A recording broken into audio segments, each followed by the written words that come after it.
Quanto a isso, temos muito que dizer. Coisas difíceis de explicar, porque vocês se tornaram lentos para aprender. Vocês se tornaram lentos para aprender. E essa lentidão tem a ver com preguiça.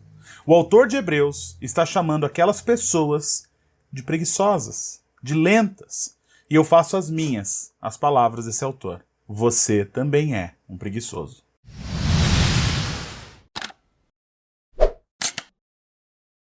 Eu sou Thiago Lima e você está no meu canal Teologiando. E hoje é dia de interpretação de texto bíblico. E depois de ler e responder a milhares de comentários, que vão desde ofensas a versículos fora de contexto, que tentam defender salvação por obras, salvação por batismo, salvação por Maria, salvação por religiosidade, enfim, concluí que quase 2000 anos depois, os crentes continuam preguiçosos, como diz o autor de Hebreus. A esse respeito, temos muitas coisas que dizer e difíceis de explicar, porquanto vos tendes tornados tardios em ouvir. Pois, com efeito, quando devíeis ser mestres, atendendo ao tempo decorrido, tendes novamente necessidade de alguém que vos ensine, de novo, quais são os princípios elementares dos oráculos de Deus. Assim, vos tornastes como necessitados de leite e não de alimento sólido. Ora, todo aquele que se alimenta de leite é inexperiente na palavra da justiça, porque é criança. Mas o alimento sólido é para os adultos, para aqueles que pela prática têm as suas faculdades exercitadas, para discernir não somente o bem, mas também o mal. Como esse é um vídeo de interpretação do texto bíblico, um vídeo hermenêutico, vamos seguir as regras de interpretação que eu mencionei no último vídeo postado aqui no canal. Se você perdeu, eu vou deixar na descrição do vídeo o link para que você assista aquele vídeo primeiro, para você se inteirar do que eu estou dizendo, qual a forma de interpretar que nós vamos utilizar aqui, beleza? Então vai lá. O que eu vejo? Obviamente, esse trecho é um trecho que faz parte de um trecho maior, que faz parte de um capítulo, que faz parte de uma carta. Logo, para que eu possa dizer o que eu vejo, é necessário, em primeiro lugar, eu tirar o zoom desse trecho e abrir as lentes da interpretação para que eu entenda a carta inteira e o seu contexto. Bem, essa é uma carta escrita por alguém para um destinatário em um determinado período da história da igreja que tinha um propósito de comunicar alguma coisa. Quando essa carta foi escrita? Poupando vocês de toda a história por trás da definição da data. Essa carta foi escrita entre 65 e 69 depois de Cristo. Quem é o autor desta carta? Poupando vocês de toda a discussão teológica também, concernente à autoria dessa carta, eu vou resumir dizendo que não se sabe quem é o autor dessa carta. Uns vão dizer que foi Paulo, outros vão dizer que foi Apolo, Áquila, Priscila, Barnabé, Lucas, Sila, Filipe, enfim. Sabemos que o autor de toda a Bíblia é o Espírito Santo, que inspirou homens para escrever daquilo que Deus gostaria de comunicar. Isso para mim já basta. Pelo menos basta para mim. Comente aí quem você acha que é o autor de Hebreus e por quê. Quem são os destinatários? Essa carta foi escrita para judeus cristãos, aqueles judeus que se converteram ao cristianismo. Qual o propósito desta carta? Como eu disse, ela foi uma carta escrita para os judeus que haviam se convertido ao cristianismo e que agora, por conta de toda a perseguição religiosa, estavam abandonando a fé em Cristo. Lembra a data que eu mencionei no começo? Ela foi escrita lá entre 65 e 69. Foi nesse período que Nero, o imperador romano, estava causando terror. Ele estava perseguindo e matando os cristãos. Ele pendurava os cristãos em estacas e atiçava um fogo nos seus corpos, a fim de iluminar toda a cidade. Esse medo e esse terror foi um dos motivos para que os judeus abandonassem a fé cristã e voltassem para o judaísmo e para as práticas ritualísticas que ali tinham. Assim, essa carta ela é um sermão encorajador para aquelas pessoas, para que eles continuassem confiando em Cristo e na promessa que eles tinham. Não abandoneis, portanto, a vossa confiança. Ela tem grande galardão. Com efeito, tendes necessidade de perseverança, para que, havendo feito a vontade de Deus, alcanceis a promessa. Porque ainda dentro de pouco tempo aquele que vem virá e não tardará. Todavia, o meu justo viverá pela fé, e se retroceder, nele não se compraz a minha alma. Em alguns versículos antes a esses, o autor ele reconhecia a dificuldade que era essa perseguição. Muitos desses cristãos foram perseguidos, foram mortos, eles perderam tudo, mas o encorajamento é que o patrimônio superior e durável é só no céu. E é aí que ele exorta, como se ele estivesse dizendo, eu sei que vocês precisam realmente de perseverança, é difícil mesmo, mas fiquem, pois aquele que é fiel fez uma promessa e ele voltará. Fiquem firmes, não retrocedam, porque se você retroceder, Deus não vai se agradar de você. E nesse momento que ele fez esse encorajamento, o autor faz algo incrível. Ele faz um encorajamento que é útil até para nós hoje. Nós, porém, não somos dos que retrocedem para a perdição. Somos, entretanto, da fé, para a conservação da alma. Uau, que encorajamento! O encorajamento dessa carta central é perseverar. Mas por que eles deveriam perseverar? Porque Cristo, aquele que deu a promessa de um patrimônio superior e durável, voltará. E na prática, como que eles iriam se motivar? E aí que tá, essa carta mostra que o cristianismo é, de longe, muito superior ao judaísmo. E se eles entendessem isso, ficaria muito mais fácil crer nas promessas de Cristo. Dr. Walter Martin diz que essa carta foi escrita por um judeu cristão, para outros judeus cristãos, para exortá-los e encorajá-los a não viverem como judeus, e sim como cristãos. Por quê? Porque Jesus cumpriu a lei dos judeus, oferecendo sua graça, seu amor, sua vida, e isso é muito mais, muito superior do que qualquer ponto da lei judaica. Veja, primeiro, Cristo é superior aos mensageiros do judaísmo. Ele é superior aos profetas. Ele é superior aos anjos. Ele é superior a Moisés. Segundo, Cristo é superior ao sistema ritualístico do judaísmo. Ele é superior ao sacerdote do judaísmo. A aliança de Cristo é superior à aliança do judaísmo.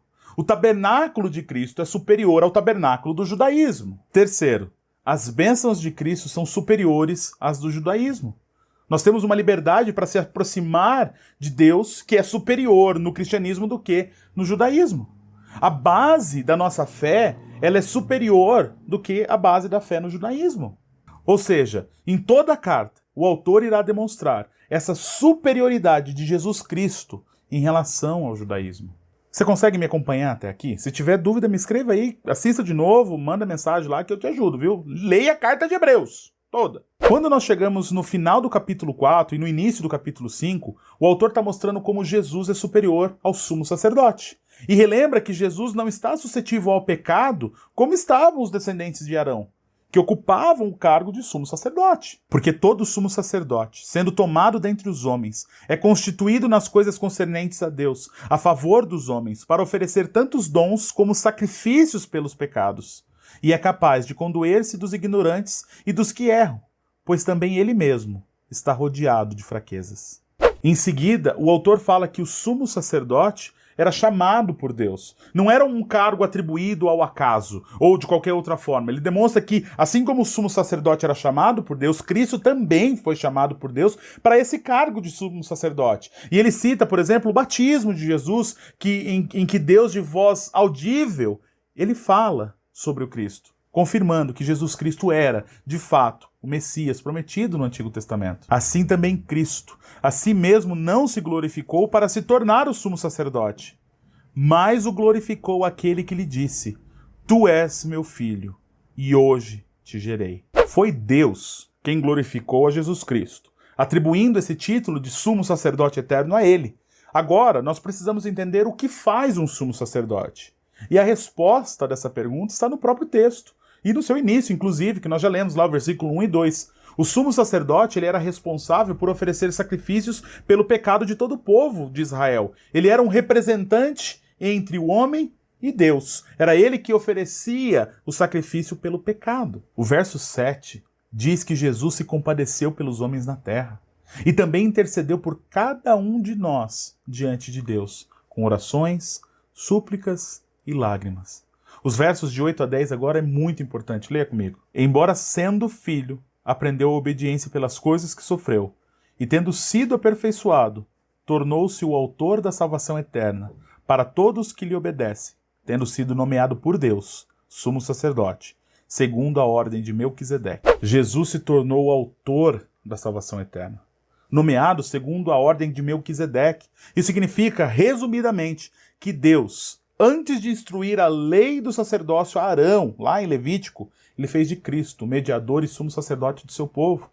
Melquisedeque foi um rei contemporâneo a Abraão, anterior a Moisés. E isso pode ser visto mais a fundo depois no capítulo 7 de Hebreus. O que eu quero dizer aqui é que o autor de Hebreus está mostrando quem é Jesus Cristo, aquele que oferece sacrifício pelos pecados. Mas muito mais do que isso, o próprio sacrifício perfeito. Aí eu te pergunto, o que era o sacrifício do pecado antes? De forma simples e resumida, o sacrifício pelo pecado ou a expiação é um sacrifício feito a Deus com o intuito de pacificar, cobrir, reconciliar. Mas reconciliar o quê? A ira de Deus. Por isso, quem crê no Filho tem a vida eterna. O que todavia se mantém rebelde contra o Filho não verá vida, mas sobre ele permanece a ira de Deus. Deus está irado, tanto contra o pecado, quanto contra o pecador que não crê no Filho de Deus. Deus proveu uma forma, então, para que a humanidade fosse salva. Ele deixa a sua glória eterna no céu e vem aqui na terra ser um servo. Ele veio nesse mundo vil, se humilhou, se tornou uma criatura insignificante, viveu suscetível a toda maldade, contudo, nunca pecou.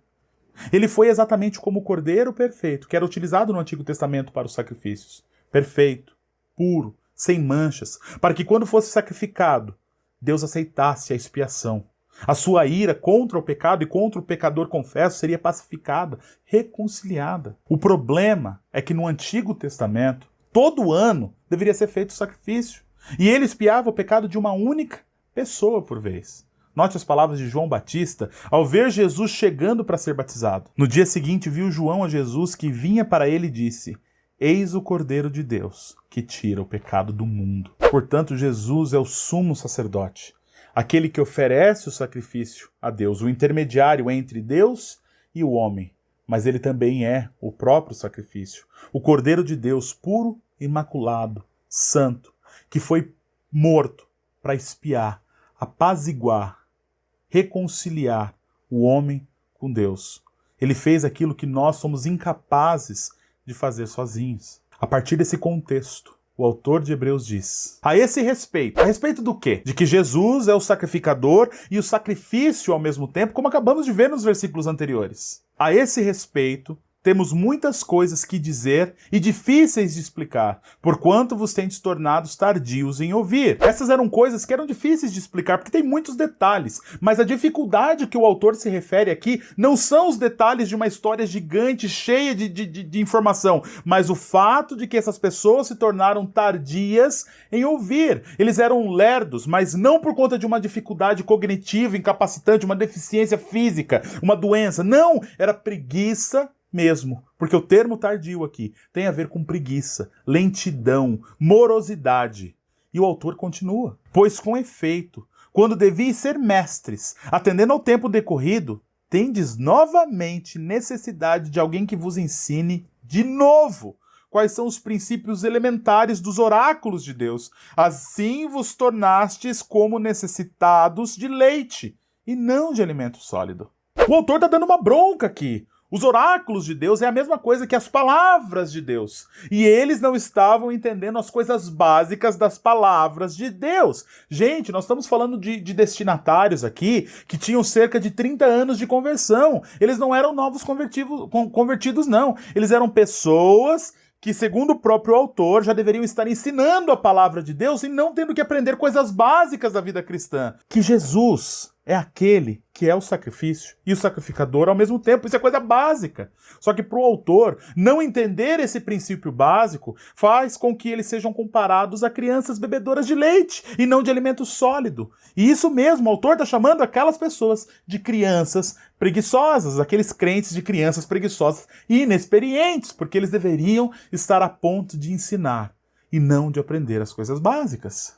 Ora, todo aquele que se alimenta de leite é inexperiente na palavra da justiça, porque é criança.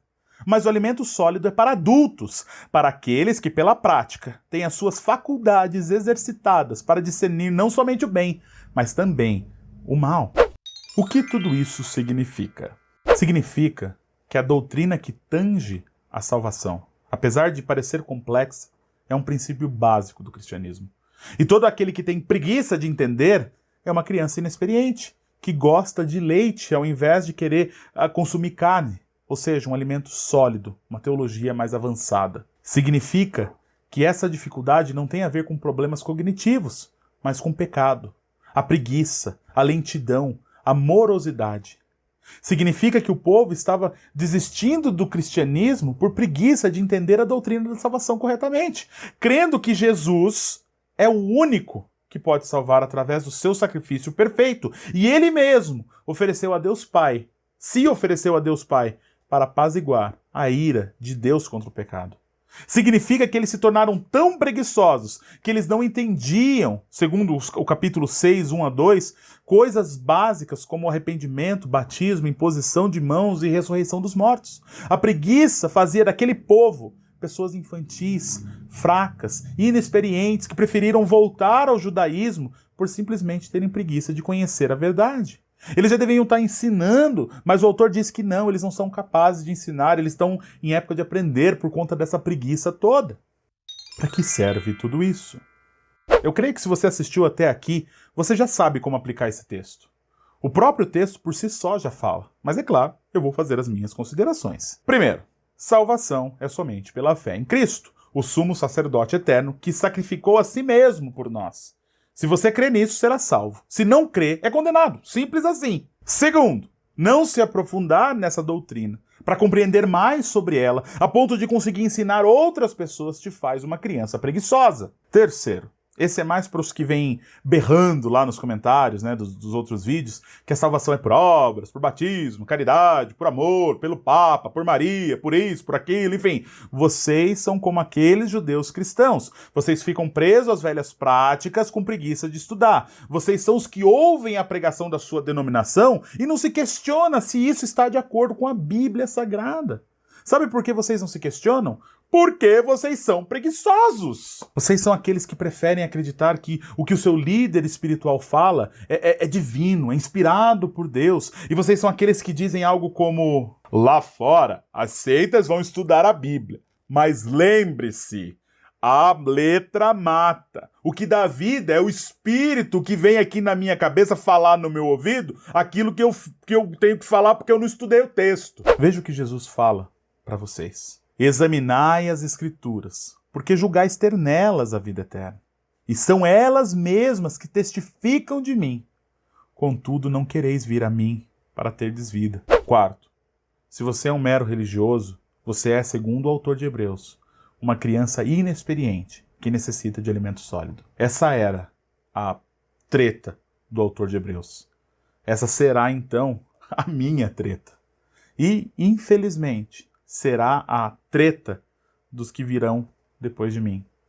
Porque sempre haverá pessoas preguiçosas que se dizem experientes, estudados na palavra de Deus, depois de assistir uma novela que se diz cristão. Então pare de preguiça, pegue sua Bíblia e vá estudar, seu preguiçoso!